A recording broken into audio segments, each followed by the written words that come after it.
Oh, Sarge, can I have a word? Can't it wait? It's about the Finney case. Talk to me later. Are you going to wish him good luck?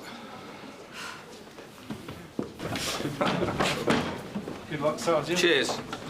Well, it was nice knowing you. What do you mean? He's got some sense of humour. Oh, yeah? Since when?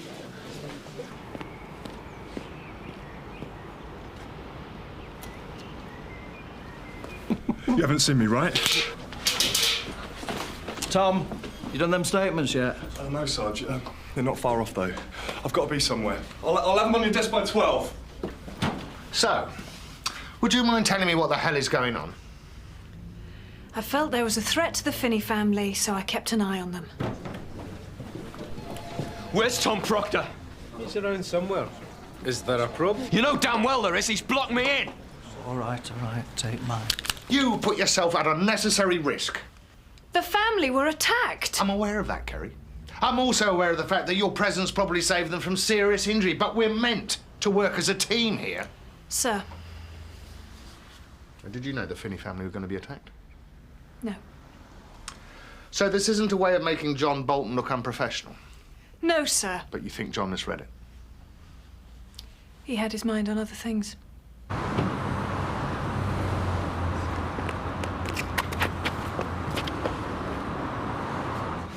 Yes, Bolton. I'm running late.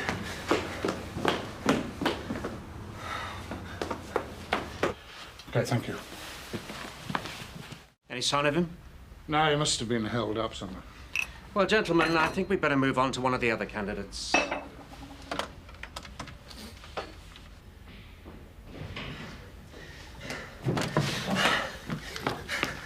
Excuse me. Yes, Bolton. Yes. Can you go straight through? Right. It's the end door. Thank you.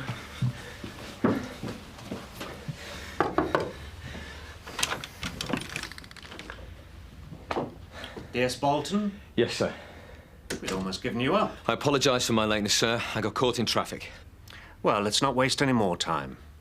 Take a seat. Thank you. I'm Chief Superintendent Burrows. Chief Inspector Conway, you know, and D.I. Long, who I also understand you've met. Yes, sir. There we go. How you feeling? All right. You okay to talk? Yeah, it's just a smoke. They said I'll be out by this afternoon. They better have meant it. This is D.C. Rawton. Hello. We just wanted to see if you could remember anything about last night that might help us. I heard Sly barking. I looked out the window, but I couldn't see much. And you don't remember seeing anyone hanging around earlier on? No. What about you two? Do you know who might have wanted to do this? Who'd want to kill us? No. Sarah, you told me you'd had to move on from the council site because of some sort of row. Oh, that was nothing. That was just my husband mouthing off. You sure it's not connected with last night? So last night's attack, could it have been by the same people who assaulted Emma? Ask Michael. I suppose you will let him out at some point. Shouldn't be too long. Where are you going to stay? Social services have sorted us out on a hostel on Collett Street. If you do remember anything, let us know, yeah? Yeah.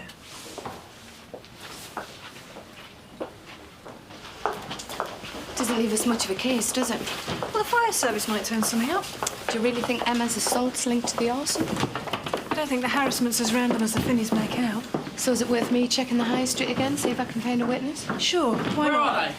Bayford Ward. If you hadn't kept me in last night, none of this would have happened. We need to talk. I don't really care what you need. These people tried to kill your As soon as my family. dad gets back, we're out of here. None of us wants to get involved, all right?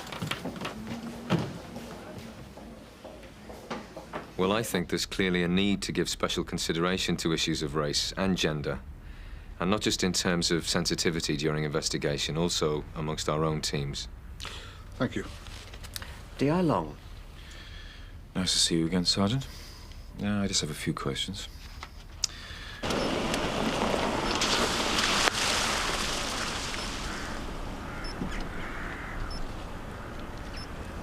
Cheers. See ya. Hiya, Mick. Hiya. Find anything interesting? The fires are always interesting, Kerry. Question is, can you tell me who did it? Give me time. Okay, so what have you got so far? It's already clear. It was a deliberate attempt to kill the family. How do you mean? Well, from what you told me this morning, the caravan exploded 2-3 minutes after the fire had started. Yeah? It's too soon. See, the fire was by the door, not the LPG bottles. It takes time, even in direct flame, for the bottles to get hot enough to explode. Unless, of course, you cut the lines. Then you get a nice big cloud of LPG. So somebody used a petrol bomb to ignite the gas? Yeah, let me show you something else. Someone was careless. Well, they were certainly in a hurry to get away. And how would you describe yourself as a detective? Well, I hope that I'm effective and efficient. But you're well known for your unorthodox methods. Well, I think that innovation is key to good working practice, so I try to be imaginative. Imaginative? Was it one of these imaginative methods that led to the death of one of your suspects? I was exonerated by the inquest. So you feel this incident brought credit to you in the service? Well, if it didn't, it should have done. The suspect fell into a very deep and dangerous stretch of water, and I dived in twice to try and save him. Well, you were certainly present at his death. Exactly, sir. And you weren't.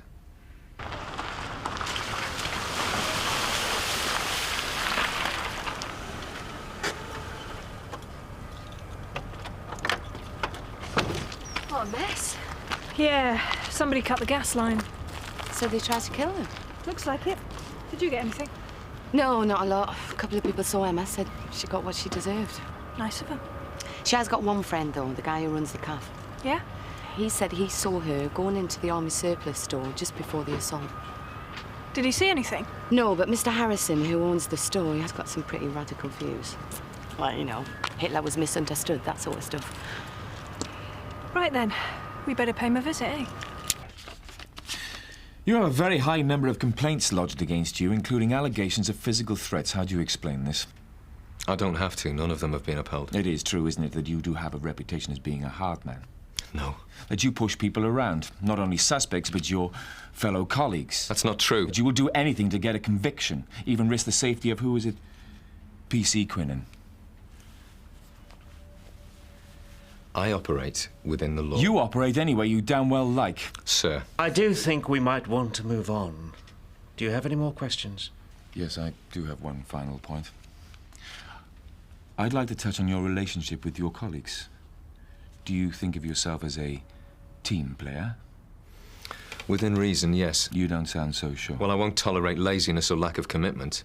Besides, sometimes you need to take the initiative, and you can't always take everyone with you. But you do have a reputation as being a loner. No. Oh, come on, isn't it true that your colleagues find you arrogant? That's not true. That you don't confer with or involve them? Well, maybe you should ask them. But you put your priorities for your promotion above other important investigations.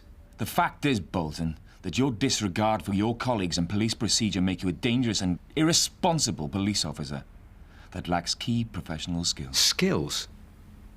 You're talking to me about skills? At least I've put a few away. I mean, that's what all this is about, isn't it? I'm just trying to explore your professional performance. No, what you're trying to do is discredit me in front of this board with hearsay and gossip. Yes, Bolton. Everything I've picked up about you is in this personnel file. Sir, D.I. Long and I have had disagreements on a previous case. If you were unhappy about his presence on the board, you should have said so. Well, if someone would have had the courtesy to tell me, I would. Sir, I think it would be best if we brought this session to a close. I think we've heard enough. I couldn't agree more.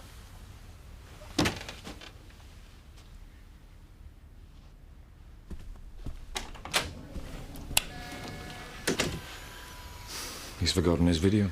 I can't imagine he'd want to see that performance again.